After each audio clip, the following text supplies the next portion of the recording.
Hello everyone, welcome back to the learning of 11 business studies. My name is Pooja.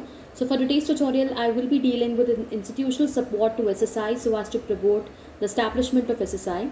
Prior to this tutorial of your chapter small business, I had newly covered the institutional support, which means I'm talking about National Bank for Agriculture and Rural Development known as NABARD. And उसके बाद मैंने cover किया था the rural small business development centre that is RSBDC. Further continue किया था with your national small industries corporation that is your NSIC. And further हमने पढ़ा था सिडबी के बारे में that is your small industries development bank of India. So आज के tutorial में I'm going to cover some more of the institutional support which has been offered to your small scale industries so as to promote the establishment in the rural and the backward areas. So as discussed earlier also, the government main objective was to promote and is to promote the optimum utilization of local available resources. So the local resources can be effectively used only if the small industries are provided appropriate support from the government.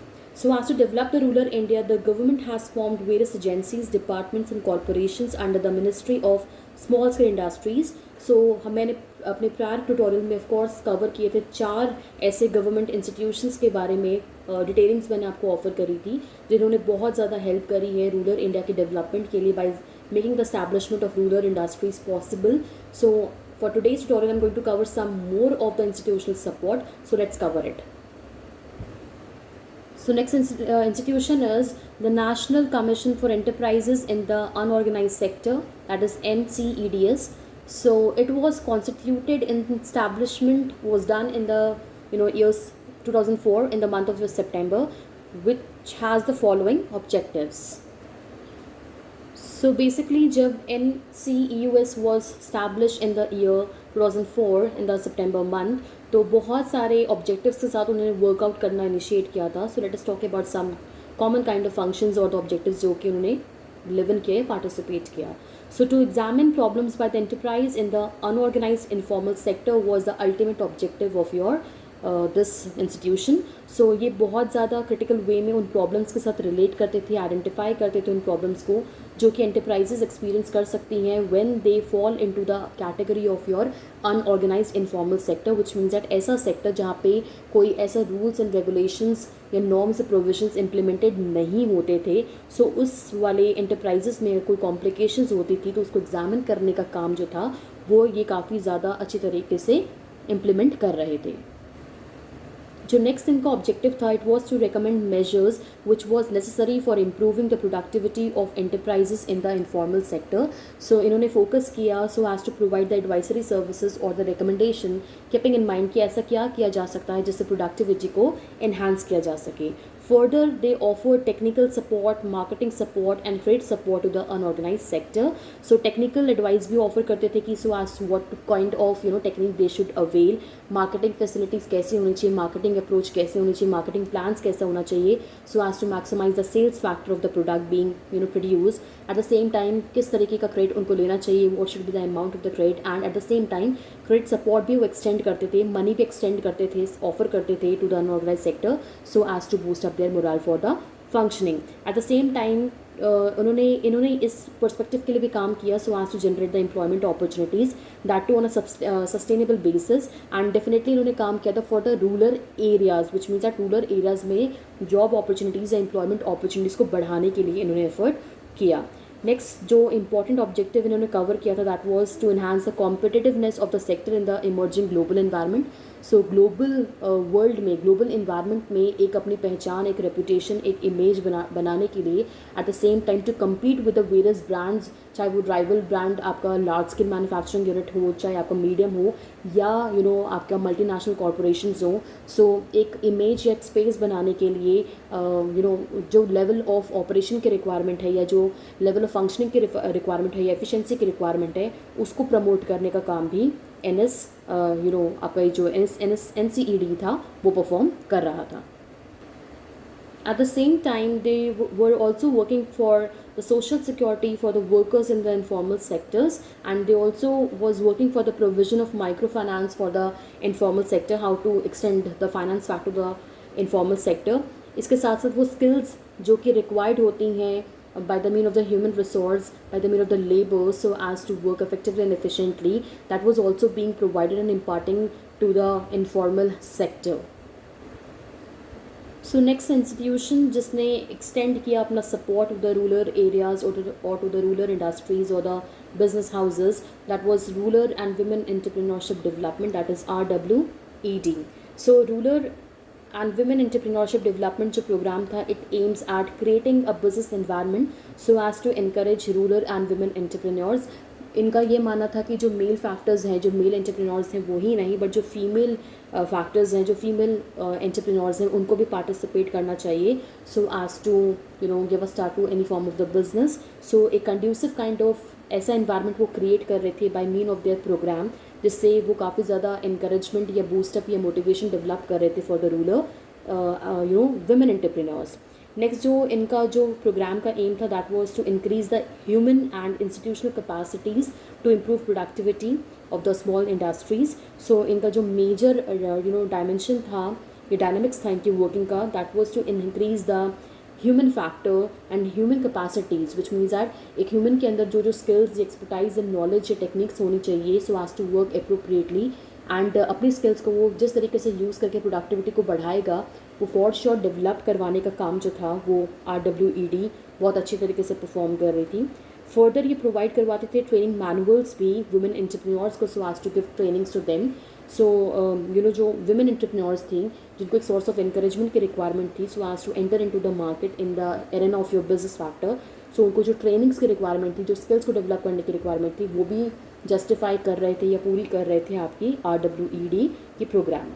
And at the same time वो बहुत सारे other advisory services भी offer कर रहे थे, चाहे वो technical हो, चाहे वो आपका मार्केटिंग से रिलेटेड हो, चाहे वो आपकी ट्रेड सपोर्ट से रिलेटेड हो. तो ये सारी एडवाइजरी सर्विसेज भी RWED बहुत अच्छी तरीके से एग्जीक्यूट कर रहा था. Next institutional support is your world association for small and medium enterprises. And ये जो स्कीम थी, ये जो बेसिकली प्रोग्राम था, इसके it offered various kind of benefits to the rural industries or to the rural areas in the form कि इन्होंने prepare किया था integrated rural development programs. At the same time इनके अंदर बहुत सारी स्कीम्स को इनकॉर्पोरेट किया गया, चाहे वो आपकी प्राइम मिनिस्टर रोजगार योजना हो या ट्रेनिंग प्रोवाइड करवाना हो to the rural youth, so as to provide the self employment opportunities and revenues to them. At the same time Jawahar Rozgar Yojana, ये सारी स्कीम्स जो कि प्रिपेयर हुई थी so as to provide the employment opportunity to the rural India people और to the youth of rural India, इसको काफ़ी अच्छी तरीके से एग्जीक्यूट किया गया था by mean of your world association for small and medium enterprises. So if I talk about your JRY, which means that Jawahar Rozgar Yojana, so as per the scheme, government provide wage employment, food for work and other social benefits to the rural people. Next institutional support जो कि offer किया गया था, that was scheme of fund for regeneration of traditional industries, that is your SFURTI. So ये जो scheme थी, it was aim to facilitate sustainable development of traditional industries by building on innovative and traditional skills. So ये जो programme था, ये इसीलिए create किया गया था बिकॉज ये जो फंड होगा इस प्रोग्राम का, that was to be use so as to improve the technological factor, techniques जिसके ऊपर रिलाई करता था ट्रेडिशनल यूनिट्स और ट्रेडिशनल हाउसेस और द इंडस्ट्रीज़, एंड उसको किस तरीके से मॉडर्नाइज़ किया जा सकता है, किस तरीके से बेटर बनाया जा सकता है. बिकॉज जितना बेटर काइंड ऑफ टेक्नोलॉजी को वो यूज़ करेंगे या करते होंगे या करेंगे in the future, of course वो उतना ज़्यादा प्रोडक्टिविटी को मॉडर्नाइज या इफेक्टिव बना सकता है. सो इसलिए फोकस जो था इस इंडस्ट्री का, इस प्रोग्राम का, that was to improve the technology of traditional units, at the same time to create sustained employment opportunities. वो ऐसा employment opportunity create करना चाहते थे for the rural youth and the people, जो कि sustainable रहे, जो कि ऐसा नहीं कि on and off रहे कि कभी उनके पास opportunities हो काम करने के लिए, कभी ना हो. So they really worked for sustainable kind of employment offers and opportunities for the rural India. At the same time उन्होंने फोकस किया so as to set up the traditional industries in various part of the country. So जो traditional industries होंगी, जो traditional kind of products को prepare करेंगे, of course उनकी जो value है, उनकी जो रिकग्नाइजेशन है, वो कहीं पे खो ना जाए, कहीं पे ख़त्म ना हो जाए. उस चीज़ को हमेशा बनाए रखने के लिए, बरकरार रखने के लिए जो ट्रेडिशनल इंडस्ट्रीज़ थी उनको अलग अलग पार्ट ऑफ द कंट्री में प्रमोट करने के लिए, इस्टेब्लिश करने के लिए ये जो आपका scheme of fund for regeneration traditional industries था वो बहुत इफेक्टिवली काम कर रहा था. So next institutional support was the District Industry Center, that is DICS. So District Industry Centers program, it was launched in the year 1978 in the month of May. It provided an integrated administrative framework at the district level with the aim so as to understand the problem of industrialization कि industrialisation करते हुए क्या क्या problems आ सकती हैं, industries को establish करते हुए क्या क्या इश्यूज़ हो सकते हैं. एंड नॉट ओनली दिस, ना सिर्फ उनका एम था कि to identify the problem that was related to the industrialization factor, but of course उनका एम ये भी था कि वो सोल्यूशन को या रेमेडी को डिराइव करें जो कि प्रमोट नहीं करता या हिंडर या ऑब्स्टिकल क्रिएट करता है for the smooth industrialization process. At the same time इनका जो एम था that was to prepare the business reports and to arrange credit also and the other resources, चाहे वो raw material हो, labor हो, so as to help the most suitable factor of the schemes and any other services जो भी एक small business को चाहिए होती है, so as to run and manage the industries in the rural area or the untapped area, उसको promote करने के लिए, उसको अवेल करवाने का जो काम था वो भी DICS बहुत अच्छी तरीके से परफॉर्म कर रहा था. And this was the crux of their functioning. Apart from this, जो DICS था, it was offering the support system to the entrepreneurs for setting up small and village industries. As an entrepreneur, अगर आपको willingness था या आपको tempt किया जा रहा था या basically you have the willingness to create any of the industries in the untapped area, in the rural market or in the rural India, so बहुत ज़्यादा support था DICS का to the entrepreneurs जो कि सेटअप करना चाहते थे small and village industries को in the rural India or in the backward area. At the same time, they were also focusing for the implement of the state government promotional and development projects for SSI. जो भी development projects है, जो भी state government के promotional revenues या development packages थे या projects थे जो कि promote वो करते थे, develop करते थे government, उसको implement करवाने का जो काम था, उसको execute करवाने का जो काम था, that was also undertaken by your DICS. So herein we have covered a lot of institutional support जो कि that was prepared and designed and created by the government so as to provide the maximum benefit to the entrepreneurs or to the rural India. So बहुत सारे agencies and बहुत सारा support या measures या programmes को follow किया जा रहा था for the promotion and the development of the small and rural industries. So हमने बहुत सारे इंस्टीट्यूशनल सपोर्ट को कवर किया है in this tutorial and of course previous tutorial में भी. सो बेसिकली जो हमने ट्यूटोरियल में कवर किया है वो एक बार रिकॉल कर लेते हैं. हमने नाबार्ड के बारे में पढ़ा, that is the national bank for agriculture and rural development. Further मैंने आपको बताया the rural small business development centre के बारे में, that is your RSBDC. Further, I told you people about the National Small Industries Corporation, that is your NSIC. Thereafter, we covered Small Industries Development Bank of India, that is your SIDBI. उसके बाद हमने cover किया the National Commission for Enterprises in the Unorganized Sector, that is your NCEDS or your NCEUS. Thereafter, we covered the rural and women entrepreneurship development as the major institutional support to the women entrepreneurs. Further, we started World Association for Small and Medium Enterprises. Thereafter, I covered schemes of funds for registration or that is a regeneration of traditional industries. And further, I told you about the district industry centers, that is DICS. So by the institutional support जो कि offer किया गया था by the government to the small scale industries or the medium scale industry setting in the untapped market in the rural India. So basically the small industries have bridged the gap between the rural and the urban India by providing variety of or the varied kind of employment opportunities.